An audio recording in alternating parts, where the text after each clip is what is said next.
नमस्कार, जय हिंद साथियों। सम्राट आईएएस पे आपका स्वागत है। इस वीडियो में हम बात करेंगे 15 जून के करंट अफेयर्स के बारे में, जिसमें से पहली न्यूज़ हमारी है कि इंडिया और फ्रांस के रिलेशंस के बारे में। जैसे कि जो हमारे प्राइम मिनिस्टर हैं वो यूरोप की यात्रा पर हैं और फ्रांस के जो एक शहर नीस में उनका प्लेन लैंड हुआ, राइट? तो वही यहाँ से न्यूज़ में आ गए इंडिया फ्रांस के रिलेशन, तो उसके बारे में हम जानते हैं। ठीक है, इसको डिटेल में डिस्कस करते हैं कि यहाँ पे वही बताया हो कि जो हमारे ऑनरेबल प्राइम मिनिस्टर हैं उनका किस तरीके से वेलकम हुआ फ्रांस के एक शहर नीस में, राइट? और वहाँ पे जो प्रेसिडेंट है वहाँ के फ्रांस के इमैनुअल मैक्रोन, उन्होंने किस तरीके से स्वागत करा, उनके बीच में मीटिंग हुई, है ना? एक जो वहाँ पे जो कॉन्क्लेव हुआ था उसको भी उनको भी संबोधित किया, उसमें भी पार्टिसिपेट किया। ठीक है, तो उसी के बारे में यहाँ पर बात है कि 14 जून को जो हमारे प्रधानमंत्री हैं वो फ्रांस के एक शहर नीस में पहुँचे। ठीक है, वहाँ के जो राष्ट्रपति हैं उनके साथ मिलके भारत इनोवेट्स 2026 सम्मेलन का उद्घाटन किया। ठीक है, और भी चीज़ें हैं कि किस किस चीज़ों पे बात होगी यहाँ पर, जो भी यहाँ पे सबमिट हो रही, जो भी यहाँ पे कॉन्क्लेव लगा हुआ है, उस पे किस चीज़ों पे बात होगी। जैसे स्टार्टअप्स हो गए, है ना? इनोवेटर के लिए, ठीक है? शोधकर्ता हो गए, वैश्विक निवेश को लेके आना, उद्योगपति, ये सब यहाँ पर इनको एक साथ जोड़ना। ठीक है, इसमें भारत के कम से कम 120 से ज़्यादा के जो स्टार्टअप्स हैं और आईआईटी समेत 15 यहाँ के जो हायर एजुकेशनल इंस्टीट्यूशन है उन्होंने पार्टिसिपेट करा भारत के। ठीक है, किस किस मुद्दों पे बात होगी? Again artificial intelligence, semiconductor, space technology, biotechnology, advance computing, quantum computing, climate change, उसका क्या सॉल्यूशन है। तो इन सब चीज़ों पे बात होगी, इनकी टेक्नोलॉजी से रिलेटेड बात होगी, राइट? देन उसके बाद यहाँ पे कुछ मुद्दे हैं कि बताया हुआ है कि वहाँ पे जो भी भाषण दिया, जो भी वहाँ पर संबोधित किया लीडर्स ने, तो उसमें ये कहा गया है कि जो भारत है वो टेक्नोलॉजी अडोप्टर से एक प्रोवाइडर की तरफ बढ़ रहा।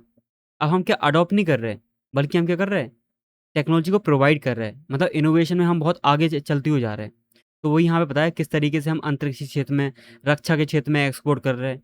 तो उसको ही यहाँ पे बताया कि पिछले दशक में किस तरीके से भारत की छवि बदली है टेक्नोलॉजी के क्षेत्र में, राइट? तो यहाँ पे वही उन्होंने एक निमंत्रण दिया कि come to India, design in India and create solutions for the world. तो इस तरीके से एक निमंत्रण दिया किस तरीके से इन्वेस्टर इंडिया के अंदर आएँ और यहाँ के जो इकोसिस्टम है, जो भी स्टार्टअप्स हैं, उनको एज़ अ सपोर्टर की तरह यूज़ करें, उनके साथ कोलैबोरेशन करें, उस तरीके की बात है यहाँ पर भी। ठीक है? क्योंकि अब यहाँ पे इंडिया जो है एक तरीके से प्रोवाइडर बन गया, एक्सपोर्टर बन गया टेक्नोलॉजी का। ठीक है? और इंडिया क्योंकि अधिकतर वसुधैव कुटुंबकम ये हमारा एक तरीके से कोट है ना? वेदों पुराणों में। तो ये जो टेक्नोलॉजी फॉर ह्यूमैनिटी वाला कॉन्सेप्ट है, इस पे भारत किस तरीके से काम करेगा, ये तो हम सभी जानते हैं। मतलब भारत का क्या है, भारत कभी भी कोई भी टेक्नोलॉजी पाता या कोई दवाई बनाता, तो वो ह्यूमन सेंट्रिक रखता चीज़ों को। मतलब लोगों का ज़्यादा वो हो, एनवायरनमेंट हो, देन उसके बाद हम कुल मिला के बात ये करते हैं कि जो भी टेक्नोलॉजी है वो क्या ह्यूमैनिटी के लिए काम में आए, मानवता के लिए काम में आए, है ना? जैसे यहाँ पे बात करी कि जो भारत के अंदर 2 लाख से ज़्यादा स्टार्टअप्स हैं, इन सब चीज़ों पे बात करेंगे अगर हम एआई, ग्रीन एनर्जी, तो इसके समाधान खोजने में आसानी मिलेगी हम अपन को कि उनकी वो जो स्टार्टअप्स हैं वो किस चुनौतियों से गुजर रहे हैं और उसका समाधान क्या होगा। तो यहाँ पे ये बातचीत करी संबोधन के दौरान। फिर प्रधानमंत्री मोदी ने क्या करा, शांति एक्ट का भी यहाँ पे ज़िक्र करा। जो मोदी जी हैं जब भागे तो उसमें ठीक है? क्या था, ये वही था जो न्यूक्लियर पावर कॉन्सेप्ट है। मतलब जो न्यूक्लियर पावर प्लांट चलते हैं उसमें प्राइवेट सेक्टर की भागीदारी के लिए जो रास्ते खोले, वही सब के बारे में पता किस तरीके से हम एनर्जी की तरफ बढ़ रहे हैं। जो स्मॉल मॉड्यूलर रिएक्टर्स हैं उसमें किस तरीके से काम कर सकते हैं, किस तरीके से जो प्राइवेट इन्वेस्टर्स हैं उनको हम अट्रैक्ट कर सकते हैं। ठीक है, उसकी संभावनाएं खोली। फिर फ्रांस का दृष्टिकोण यहाँ पे बताया कि जो वहाँ के राष्ट्रपति हैं मैक्रोन, उन्होंने चंद्रयान सफलता के बारे में बताया। ठीक है, और ये बताया कि भारत के साथ नवाचार अब कौन करेगा, है ना? मतलब बताया कि भारत किस तरीके से जो इनोवेशन है उसके क्षेत्र में आगे बढ़ता जा रहा है। तो वही है यहाँ पर कि अब दुनिया को भारत का साथ चाहिए है। मतलब भारत एक तरीके से लीडर की तरफ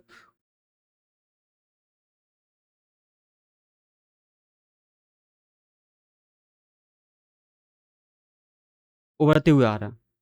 तो वो यहाँ पर फ्रांस ने एक तरीके से पॉजिटिव दृष्टिकोण बताया यहाँ पर और सराहना की, मतलब तारीफ की इंडिया के इकोसिस्टम की, स्पेस टेक्नोलॉजी की, है ना, डिफेंस के बारे में, जो भी इनोवेशन चल रहा है इंडिया के अंदर उसके बारे में। और साथ में ऑब्वियस बात है, इंडिया फ्रांस के रिलेशन भी यहाँ से मजबूत होंगे। तो 1998 में जो पार्टनरशिप हुई थी, स्ट्रेटेजिक पार्टनरशिप, उसको special global part strategic partnership में बदल दिया गया। नीस में हुई जो भी बैठक हुई, उसके अंदर दोनों नेताओं के बीच में जो भी बातचीत हुई, तो स्पेशल लेवल पे स्पेशल ग्लोबल स्ट्रेटेजिक पार्टनरशिप में बदलना शुरू कर दिया। जो हम इंडिया फ्रांस की जो पार्टनरशिप है, उसको स्पेसिफिक ग्लोबल स्ट्रेटेजिक पार्टनरशिप के रूप में देखेंगे आगे से।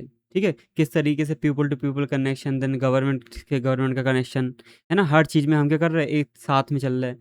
ठीक है, मतलब हर क्षेत्र में हम एक दूसरे का साथ में चल रहा है, किस तरीके से हम एक दूसरे का साथ दे रहे हैं। फिर बाद में 2026 को क्या करा, इंडिया फ्रांस का जो इनोवेशन ईयर है उसको घोषित कर दिया, है ना। उसलिए तो ये जो कॉन्क्लेव है, जो भी कॉन्फ्रेंस है, जो भी सम्मेलन है, वो आयोजित किया गया था, राइट। फिर उसके बाद साझा दृष्टिकोण। साझा दृष्टिकोण का मतलब है कुछ ऐसे मुद्दे हैं बहुत सारे जिस पे क्या करते हैं, इंडिया और फ्रांस की जो भी आइडियोलॉजी है वो सेम है। अब इंडिया और फ्रांस का जो व्यापार है, मतलब जो भी रिलेशन है, वो केवल व्यापार तक सीमित नहीं है, बल्कि स्ट्रेटेजिक ऑटोनॉमी पर भी है। जो भी साझा वैल्यू हैं उन पे काम कर रहे हैं। ठीक है, और एक तरीके से जो दुनिया के लिए एक भलाई की ताकत बनाने पे काम कर रहे हैं दोनों देश, राइट। देन इसका उपयोग की बात करिए, वो यहाँ पर कि स्टार्टअप डिप्लोमेसी के रूप में कह सकते हैं कि डीप एआई इन सब का वही सब जो यहाँ दिए हुए हैं। ठीक है, जब भी आप उत्तर लिखें तो उसके बारे में बताएं यहाँ पे किस तरीके से, जब इंडिया फ्रांस के रिलेशन के ऊपर कोई क्वेश्चन आए तो उसमें किस तरीके से आपको उत्तर लिखना है। तो भारत इनोवेट 2026 का उदाहरण देना अपन को, है ना, किस तरीके से हम एआई इनोवेशन डीप टेक में काम कर रहे हैं, है ना। स्टार्टअप डिप्लोमेसी का कॉन्सेप्ट बताना है यहाँ पर कि अब क्या एक कार डिप्लोमेसी होती है ना, और भी कई सारे टाइप बना दिए इंडिया ने, एक स्टार्टअप डिप्लोमेसी लेके आ गए। ठीक है, तो वो यहाँ पे बताया हुआ है कि जब उत्तर लिखे तो इन सब चीज़ों का ध्यान रखें जो हमने पढ़ा है। ठीक है, फिर विज्ञान के क्षेत्र में जैसे शांति शांति एक्ट के बारे में बता सकते हैं यहाँ पर, जो भी हम विकास कर रहे हैं यहाँ पर, जो साइंस और टेक्नोलॉजी के क्षेत्र में, न्यूक्लियर एनर्जी के क्षेत्र में। ठीक है, किस तरीके से जो टेक्नोलॉजी है उसका इंडिजनाइजेशन हो रहा, भारतीयों की उपलब्धियाँ, इन सब के बारे में बता सकते हैं। किस तरीके से जो भारत है वो डीप टेक में आगे बढ़ रहा है ना।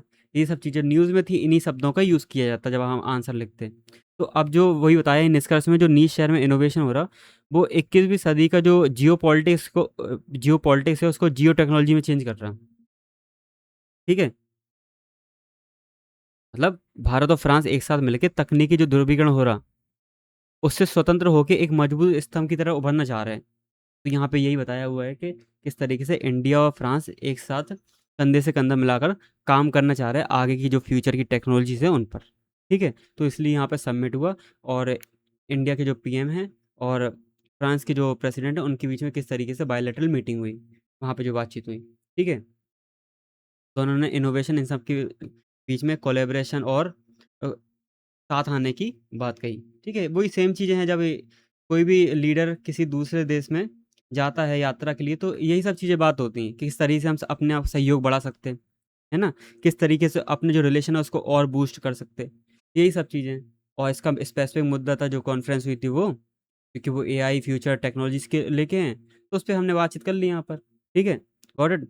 फिर कुछ प्रीलिम्स की चीज़ें हैं, जैसे किस तरीके से इंडिया फ्रांस के बीच में मिलिट्री एक्सरसाइज होती है, डिफेंस में किस तरीके से हमारा रिलेशन है। तो नेवी के रूप में, मतलब इंडिया की नेवी और फ्रांस की नेवी के रूप में वरुण एक्सरसाइज होती। ठीक है, फिर उसके बाद इतना ज़रूरी नहीं है जी, क्या पता नहीं क्या दे दिया, ज़रूरत भी नहीं इतनी। ठीक है, भारत में हिस्सा लिया था वही सब जगह का नाम। वायुसेना के रूप में गरुड़ होता है यहाँ पर। डेजर्ट नाइट भी होता है, ये भी ध्यान रखेंगे, है ना, गरुड़ और डेजर्ट नाइट। तो ये क्या वहाँ की जो एयरफोर्स है उनके बीच में होता। एंड थल सेना के बीच में शक्ति नाम का युद्ध अभ्यास होता, जो क्या होता है, एक काउंटर टेररिज्म को के लिए बनाया गया एक युद्ध अभ्यास है। ठीक है, आतंकवाद विरोधी एक अभियान है, तो उसको ये दोनों परफॉर्म करते हैं उनकी आर्मी, राइट। फिर डिफेंस के क्षेत्र में बताया, जैसे हमारा प्रोजेक्ट 75 चलता है, इसके अंतर्गत हम 6 पनडुब्बियाँ बना रहे हैं, है ना, 6 नेवल पनडुब्बी बना रहे हैं। तो उसमें किस तरीके से जो मझगांव डॉकयार्ड लिमिटेड है उसमें जो फ्रांस है वो मदद कर रहा है। तो फ्रांस का जो नेवल ग्रुप के सहयोग से मझगांव डॉकयार्ड लिमिटेड में जो मुंबई में स्थित है, उसमें 6 स्कॉर्पियन नाम की क्लास की पनडुब्बियां बनाई जा रही, जिसमें कलवरी, खांडेरी, खरंज, बेला, बागशीर और बागीर। तो इसके बारे में हमने कल भी बात करी थी। ठीक है, तो यहाँ पे फ्रांस मदद कर रहा। फिर राफेल, जो डसॉल्ट एविएशन के राफेल फाइटर जेट्स हैं, है ना, उसमें किस तरीके से काम कर रहा है, क्योंकि हमने 36 राफेल खरीदे और यहाँ पर बनाने की बातचीत भी चल रही। ठीक है, देन और भी कई चीज़ें हैं, जैसे स्पेस के सेक्टर में जो इंडिया का इसरो है, देन फ्रांस की जो एजेंसी है national centre for space studies, वो भी गहरे सहयोग में काम कर रही है ना, एक दूसरे का सहयोग कर पा रही। जैसे तृष्णा, thermal infrared imaging satellite for the high resolution natural resource assessment. तो ये दोनों जो आपकी स्पेस एजेंसी हैं, वो किस तरीके से अर्थ ऑब्जर्वेशन के लिए, है ना, जलवायु निगरानी के लिए काम कर रही। तो तृष्णा मिशन को ध्यान रखेंगे किसके बीच का है, तो इंडिया और फ्रांस की स्पेस एजेंसी के बीच का है। ठीक है, है क्या वो भी बता दिया इसमें। देन सरल एंड मेगाट्रॉपिक्स, तो ये दोनों वापस जो एजेंसी हैं, स्पेस एजेंसी हैं, वो एक साथ मिलके जो समुद्र विज्ञान है और जो भी मौसम है उसके बारे में अध्ययन करने के लिए एक साथ आई। ठीक है, तो ये भी नाम ध्यान रखेंगे, प्रीलिम्स के फैक्ट हैं।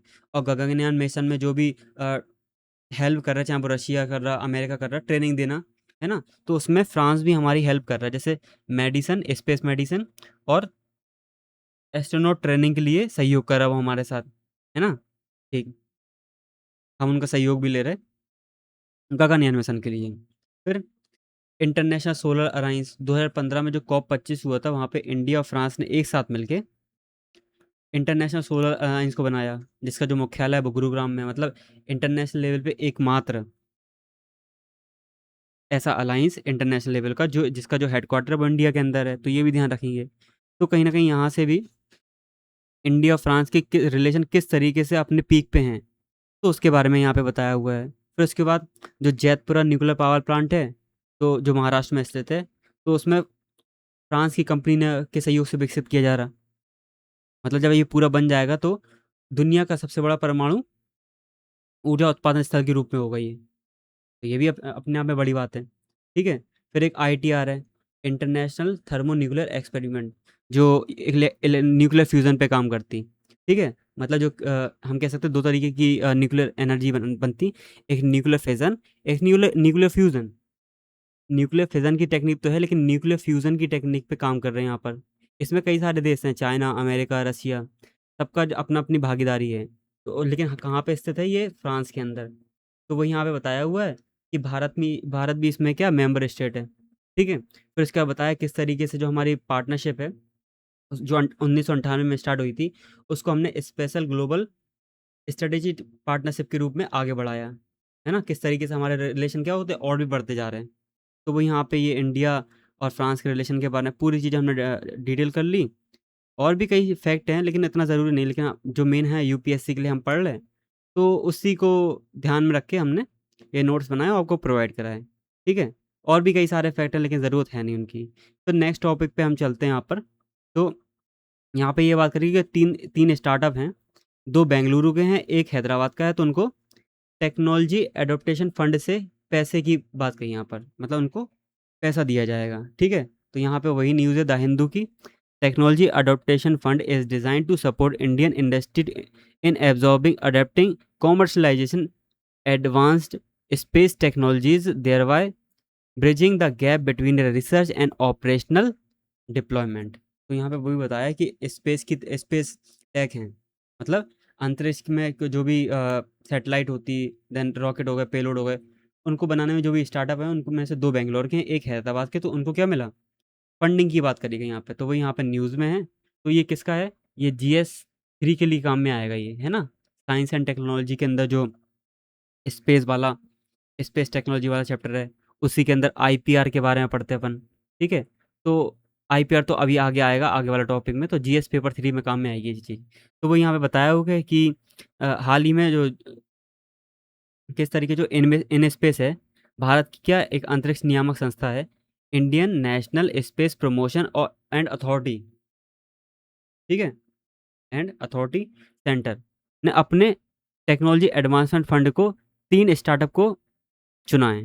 मतलब फरवरी में स्टार्ट हुआ ये स्टार्टअप, वो टेक्नोलॉजी अडॉप्टेशन फंड।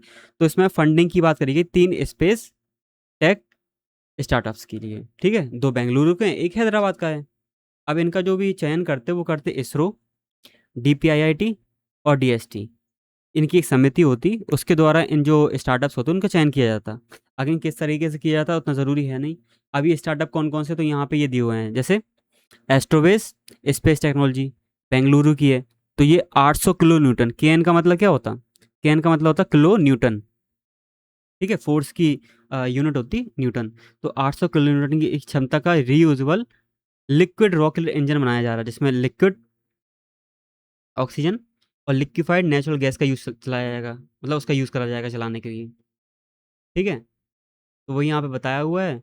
इसको महत्व तो देख सकते, पढ़ सकते, इतना ज़रूरत है नहीं, आगे नाम भी ज़रूरत नहीं है, बस हमें पता होना चाहिए इसके बारे में। फिर इसके बाद दूसरे का नाम है आपका सैटस्वेयर एनालिटिक इंडिया, ये भी बेंगलुरु का है, जो धारणी नामक एक विशाल पृथ्वी अवलोकन यानी कि अर्थ ऑब्जर्वेशन मॉडल विकसित किया, मतलब एआई का यूज़।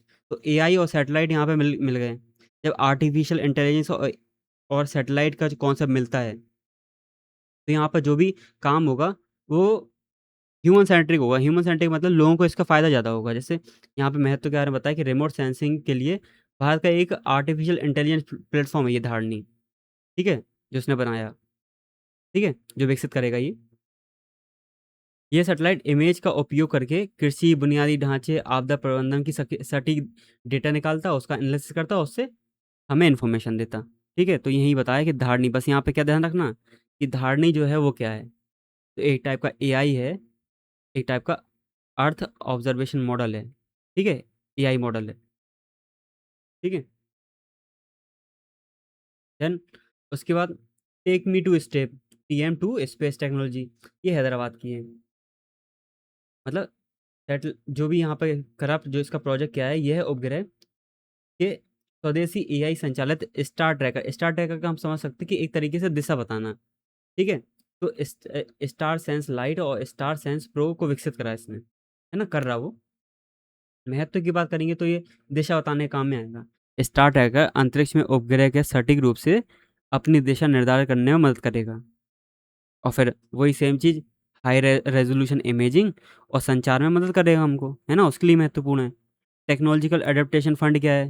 टेक्नोलॉजी एडेप्टेशन फंड तो इन स्पेस द्वारा ही बनाया हुआ है, 2026 में बनाया था, कि जो भी स्टार्टअप्स हैं उनको फंडिंग के लिए, ठीक है? पैसा देने के लिए, ताकि प्राइवेट जो इन्वेस्टर्स हैं वो और आएँ, है ना? स्टार्टअप्स को बूस्ट मिले, कि जिस तरीके से प्रौद्योगिकी को अपना रहे, अंतरिक्ष क्षेत्र में अनुकूल एडेप्ट एडेप्ट कर रहे, है ना? कॉमर्शलाइजेशन हो रहा, तो उसमें सहायता करने के लिए जो भी स्टार्टअप्स हैं, एमएसएमईज़ हैं, उनको सहायता करने के लिए, ठीक है?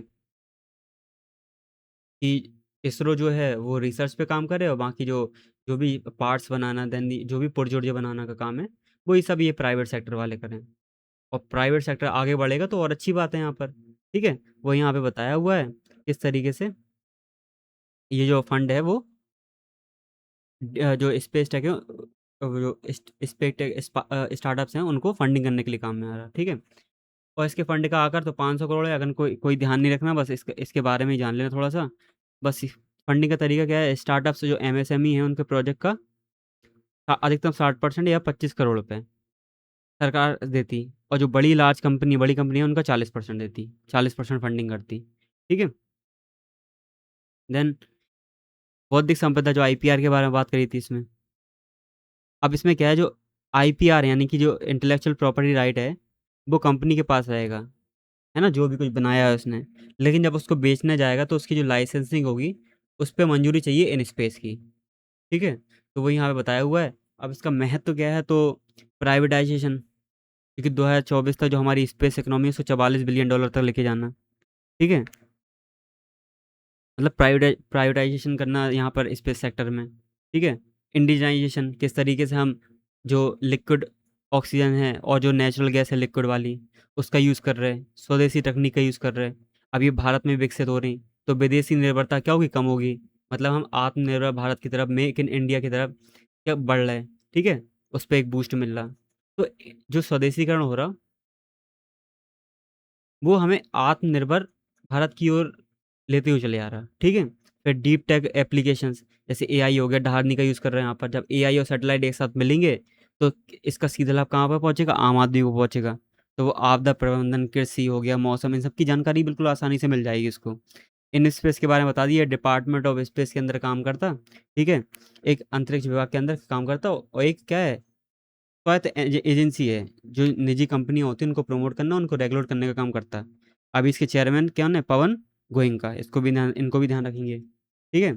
फिर L O X L N G बता दिए यहाँ पर, ठीक है। ये स्वच्छ एनर्जी कौशल और रियूजेबल जो जो भी इंजन है उनको बनाने में बेहतर काम में आएगी ये, ठीक है। बस इसमें यही ध्यान रखना, ये बता दिया मैंने आपको। फिर तीसरी जो हमारी न्यूज़ है वो है IIT भुवनेश्वर डेवलप, एक क्या इसने आर्सेनिक को डिटेक्ट करने के लिए एक यहाँ पे एक टूल बनाया है इसने छोटा सा, ठीक है। क्योंकि आर्सेनिक को जब पानी में डिटेक्ट करते हैं ना, क्योंकि जो पानी आता है ग्राउंड वाटर से या जो रिवर से आ रहा, तो उसमें आर्सेनिक की मात्रा होती है ना, नेचुरली है, नेचुरली पाया जाता है। लेकिन कहीं कहीं आर्सेनिक की मात्रा ज़्यादा हो जाती, और जब आर्सेनिक की मात्रा ज़्यादा होएगी तो वो हमारी बॉडी में जाएगा, तो एक पॉइजनस की तरह कैंसर बना सकता है वो, ठीक है।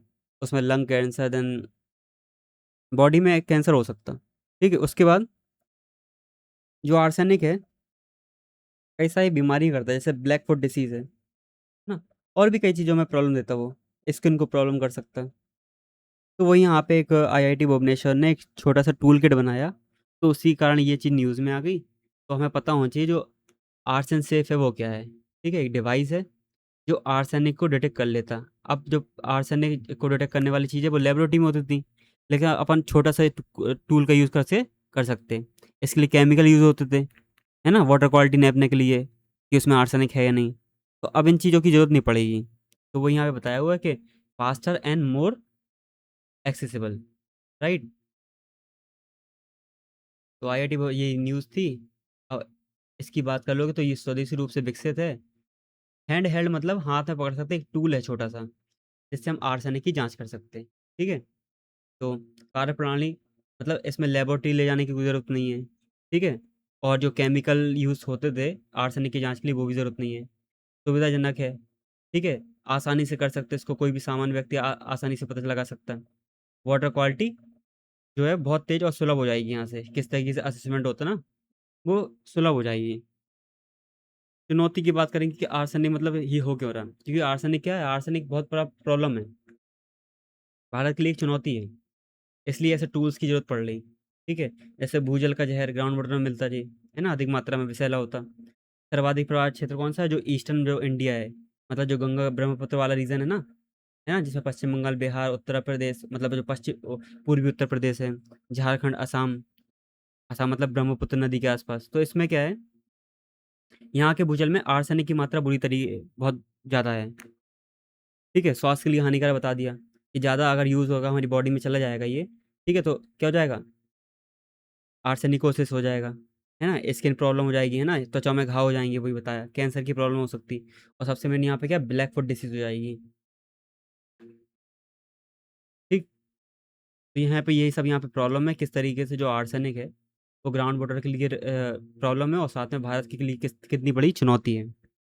फिर यहाँ पे एक डिफरेंस बताया हुआ है, एक पारंपरिक प्रयोगशाला में, मतलब जो लेबोरेटरीज होती, और जो अभी नया टूल बना उसमें, ठीक है, इसमें बताया। तो यहाँ पे महंगी प्रयोगशाला की जरूरत होती, भारी उपकरण चाहिए, लेकिन यहाँ पे एक छोटा सा टूल किट है बस, जिसको जेब में भी रख सकते हैं, हाथ में भी पकड़ सकते हैं, है ना, कहीं भी ले जा सकते हैं। इसमें केमिकल से का यूज़ होता है हानिकारक, जो बाद में इन्वायरमेंट को भी बेकार करते, है ना। तो इन्वायरमेंट हो गया तो उसको बेकार करते हैं, लेकिन इसमें किसी भी प्रकार के रसायन की जरूरत नहीं होती। फिर प्रक्रिया, जो अभी जो टूल बना वो ऑन द स्पॉट होता, रियल टाइम हाल के हाल आपको जानकारी दे देगा कितना आर्सेनिक है उसके अंदर। और जबकि इसमें क्या, नमूने भेजने पड़ते, टाइम लगता है इसमें, परिणाम आने में कई दिन का टाइम लगता है, ये बता दिया इसमें। पहुंच की बात करेंगे तो इसको किसी भी दूर दराज के इलाकों में खोल सकते हैं, और इनके लिए क्या, एक फिक्स एरिया होता, लेबोरेटरीज होती हैं सब, ठीक है। तो यही यहाँ पे सिग्निफिकेंस था इसका। देन वही सेम चीज़ यहाँ पे फिर से आ गई, स्वदेशीकरण, कि अब जिस तरीके से हम यहाँ पे इनोवेशन, देन बौद्धिक संपदा में आगे बढ़ रहे हैं, तो टेक्नोलॉजी का क्या हो रहा है, इंडिजिनाइजेशन हो रहा, स्वदेशीकरण हो रहा, राइट। तो भाई यहाँ पे बड़ा बताया कि किस तरीके से मेक इन इंडिया और आत्मनिर्भर भारत की ओर हम एक और कदम आगे बढ़े, ठीक है। फिर स्वास्थ्य के क्षेत्र में यहाँ पे अच्छा GS पेपर टुकली काम में है, जो हेल्थ वाला सेक्टर है, ठीक है। ये तो साइंस एंड टेक्नोलॉजी के लिए ठीक था कि जो इमर्जिंग टेक्नोलॉजी होती है ना उसमें काम में आता है ये। ठीक है। फिर उसके बाद यहाँ पे हेल्थ सेक्टर और जल जीवन मिशन के बारे में बताया, किस तरीके से मॉनिटरिंग कर सकता जो ये टूल बनाया, आर्ट्स एंड सेफ। ठीक है।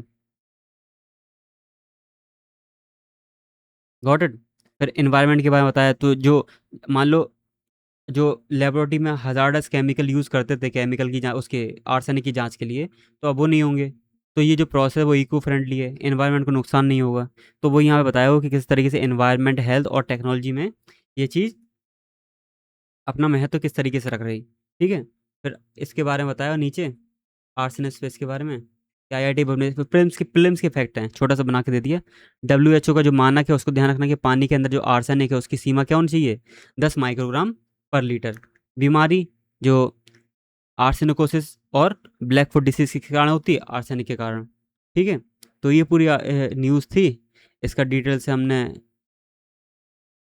विश्लेषण कर लिया, एनालिसिस कर लिया।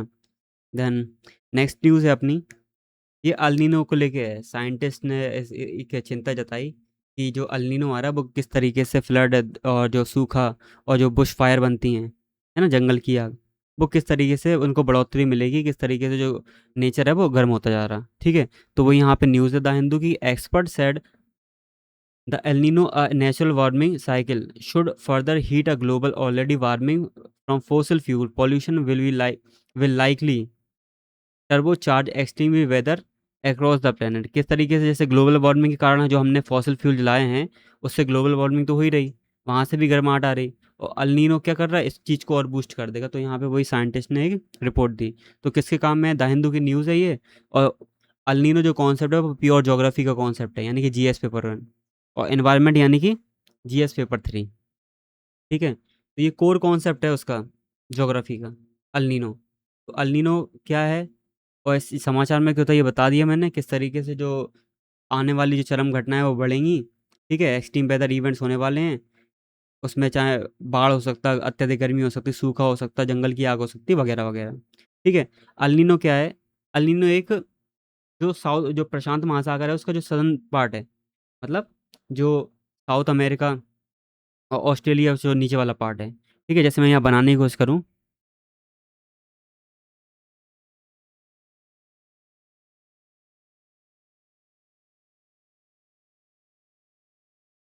ये साउथ अमेरिका और यहाँ पे ये ऑस्ट्रेलिया बना।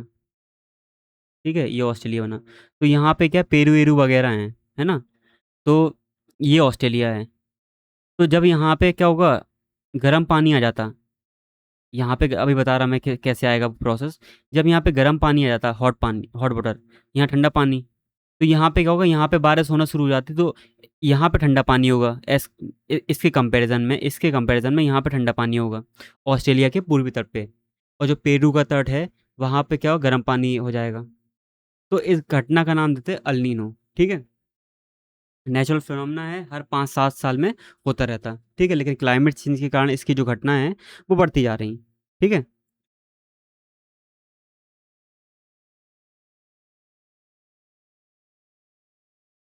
Got it. तो वही है कि एक मौसमी चक्र है जो हर 5-7 साल में आता रहता। प्रशांत महासागर की घटना है, यहाँ पे साउथ अमेरिका और ऑस्ट्रेलिया वाले जो कोस्ट हैं वहाँ पे होती है घटना, है ना। राइट। फिर इक्वेटोरियल रीजन में होती है आपकी जो गर्म पानी है वो किस तरीके से, जो अल्नीनो है उसको फ्रेंच लैंग्वेज में जो छोटा बच्चा कहते हैं, लिटिल बॉय, स्पेनिश लैंग्वेज में, माफ़ करना। ठीक है। इसको कहते हैं क्राइस्ट चाइल्ड, मतलब जो जीसस क्राइस्ट है उनके बच्चे। ये जो घटना है वो कब कब दिखती है, अधिकतर दिसंबर के टाइम पे दिखती। ठीक। अभी देखते हैं इसमें जो नॉर्मल ईयर होता है उसमें जो ट्रेड विंड्स होती है वो इस तरीके से चलती, इस तरीके से। तो क्या होता है, जो भी जो यहाँ पे पानी है, जो साउथ अमेरिका के तट पे पानी है, उसको बहा के ले जाएंगी तो ऑस्ट्रेलिया के तट पे, ऑस्ट्रेलिया के तट पे क्या होता, गर्म पानी आ जाता है यहाँ पे। जो अब यहाँ से पानी हट गया तो अंदर का नीचे का पानी क्या ऊपर आता, तो इसे कहते हैं अपवेलिंग। क्या कहते हैं, अपवेलिंग। अब जब नीचे का पानी आता तो नीचे के पानी से क्या होते, कई सारे पोषक तत्व भी ऊपर आते। अब जब पोषक तत्व ऊपर आते तो वहाँ पे प्लांटन, जू प्लांटन, फाइको प्लांटन, वो सब पैदा हो जाते हैं। तो जब वो प्लांटन्स पैदा हो जाएंगे तो वहाँ पे मछलियों का जो उत्पादन है वो अच्छा होगा, मछलियाँ भी बढ़ेंगी वहाँ पर। तो ये घटना मछली की अच्छी अच्छी है, ये नॉर्मल कंडीशन है। ठीक है। अब मान लो यहाँ पे जो ट्रेड विंड्स हैं, जो भी ट्रेड विंड्स चल रही थी, वो कमज़ोर पड़ जाएँ। कैसे? जो भी ट्रेड विंड्स हैं अब वो कमज़ोर पड़ जाएँ। जब ट्रेड विंड्स कमज़ोर पड़ेंगे तो यहाँ पे जो गर्म पानी था, है ना? वो कैसे आएगा? वो ऐसे आना शुरू हो जाएगा। ठीक है, तो यहाँ पे गर्म पानी इकट्ठा होना शुरू हो जाएगा, यहाँ पे ठंडा पानी इकट्ठा शुरू हो जाएगा। तो इस कंडीशन का नाम क्या देते हैं? El Nino. ध्यान रखो, नॉर्मल कंडीशन अलग होती, और अल नीनो कंडीशन में साउथ अमेरिका के कोस्ट पे, जो साउथ अमेरिका का वेस्टर्न कोस्ट है, यानी कि पैसिफिक ओशन का ईस्ट, ये पूरा पैसिफिक ओशन है, ये पूरा है ना, पैसिफिक ओशन है ये पूरा, और पैसिफिक ओशन का सदर्न पार्ट। तो वहाँ पे क्या होता, ये घटनाएं होती, कौन सी? अल नीनो की। जब साउथ अमेरिका के तट पे क्या आता? गर्म पानी आता। ठीक है, क्यों आता? क्योंकि यहाँ पे ट्रेड विंड्स क्या होती है? वो कमज़ोर हो जाती हैं, और भी कई सारे फैक्टर्स हैं, लेकिन मेनली यही। ठीक है, तो वो यहाँ पे बताया हुआ है कि अल नीनो, ये समझा दिया मैंने पूरा आपको, इसको हटा दूँ मैं, राइट। तो नॉर्मल कंडीशन बता दिया मैंने, ट्रेड विंड चलती हैं तो वहाँ पे जो गर्म पानी है वो एशिया और ऑस्ट्रेलिया की तरफ आ जाता। जो साउथ अमेरिका है वहाँ, उसके पेरू का तट जो है, वहाँ पे नीचे का ठंडा पानी आ जाता। तो मछलियों के लिए ये चीज़ अच्छी होती, और वहाँ का मौसम अच्छा होता। ठीक है, मछलियों के लिए क्यों अच्छा होता वो बता दिया मैंने आपको। फिर अल नीनो कंडीशन बताई मैंने कि मानो जो ट्रेड विंड्स थी वो कमज़ोर पड़ जाएँ, तो ये दिशा क्या होती, जो पानी की दिशा है वो उल्टी हो जाती। अब पानी ऑस्ट्रेलिया और एशिया से कहाँ चलता? साउथ अमेरिका की तरफ चलता। तो गर्म पानी इकट्ठा हो जाता पेरू के तट पे, दक्षिण अमेरिका के पे। तो इसका नतीजा ये होता कि वहाँ तो बारिश हो रही पेरू के तट पे, लेकिन वहाँ पे जो भी गर्म पानी आ रहा है तो वहाँ पे क्या हो, तापमान बढ़ गया तो वहाँ पे मछलियाँ मरने लगती। ठीक है, और जब मछलियाँ मरेंगी तो वहाँ पे जो भी जो मछली पालन का कॉन्सेप्ट है या जो भी वहाँ का बिजनेस है वो ठप पड़ेगा। और साथ में क्या करती, जो एक एल नीनो की एक कंडीशन पूरे विश्व का जो क्या करती, क्लाइमेट डिसाइड करती, पूरे विश्व का मौसम डिसाइड करती। ठीक है, तो वही यहाँ पे बताया। ठीक है, एक अल नीनो होता है, एक ला नीना होता। तो उसके बारे में हम आगे देखेंगे। पहले जो समाचार में था वो क्या था? Topic big bad and costly, बड़ा है, खतरनाक है और महंगा है। तो अल नीनो के बारे में बताया यहाँ पे किस तरीके से नुकसान पहुंचा सकता। तो वैज्ञानिकों का मानना है कि जो अल नीनो है वो वैश्विक अर्थव्यवस्था के लिए बहुत बुरा साबित होगा, बहुत महंगा साबित होगा। इससे फूड इन्फ्लेशन बढ़ सकती है ना, जलवायु परिवर्तन, भाई फॉसिल फ्यूल जला के हम ऑलरेडी ग्लोबल वार्मिंग कर रहे हैं, और साथ में ये चीज़ और घी का काम कर रही, अल नीनो। तो जो भी घटनाएँ होंगी वो एक्सट्रीम लेवल पे होंगी, चाहे गर्मी हो, चाहे सूखा हो, चाहे फिर बुश फायर वाली घटनाएँ हों। ठीक है? Got it? फिर इम्पैक्ट के बारे में यहाँ पे बताया कि क्या अल नीनो जब आता है तो भारत का मानसून कमज़ोर पड़ता। ठीक है? वो हर बार ऐसा नहीं होता, लेकिन बहुत सारी चीज़ें हैं भारत के मानसून के लिए। तो भारत का मानसून जो है वो एक, हम कह सकते हैं कि एक एक्सेप्शन हटा दो, लेकिन हाँ, डिपेंड तो करता है। तो अल नीनो जिस साल आता है तो उस समय भारत के मानसून कमज़ोर माना जाता, सूखे आने के चांसेस होते हैं। ठीक है, जो साउथ वेस्ट मानसून होता है हमारे यहाँ, सूखे आने के चांसेस ज़्यादा होते, बारिश कम होती। फिर उसके बाद दक्षिण अमेरिका पे क्या होती, भारी बाढ़ आती। आमतौर पर यहाँ पे कम बारिश होती, लेकिन जब बाढ़ आती तो बहुत बुरी आती है, साथ में मछली पालन जो होता है वो बेकार हो जाता, क्योंकि गर्मी ज़्यादा बढ़ गई तो मछली मरने लगती।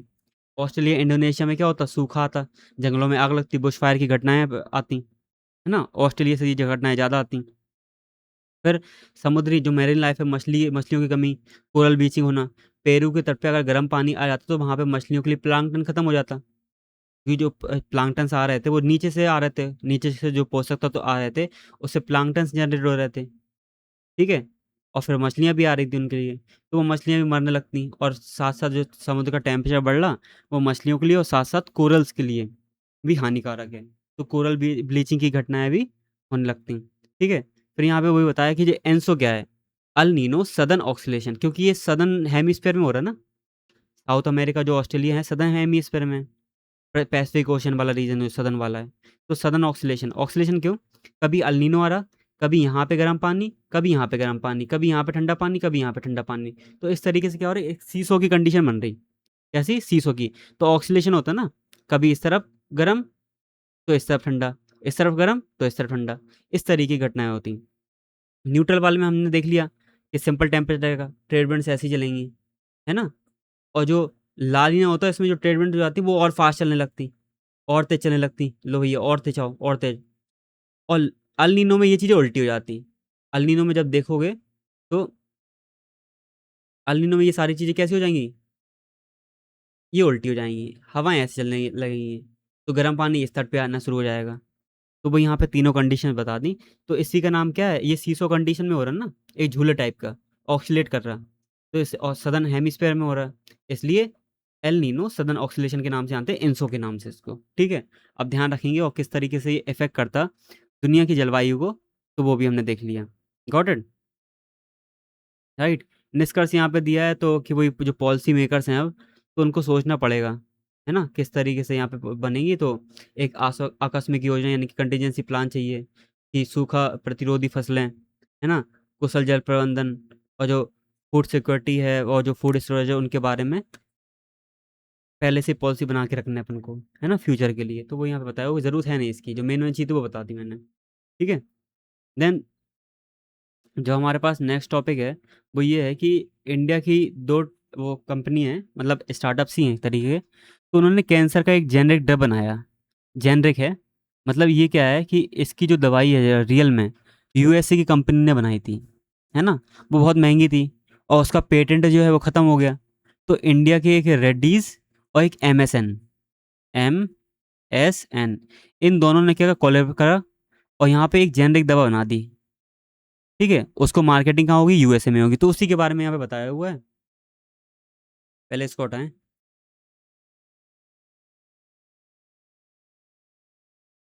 चलिए, तो MSN is responsible for the development and manufacturing of the product and company said.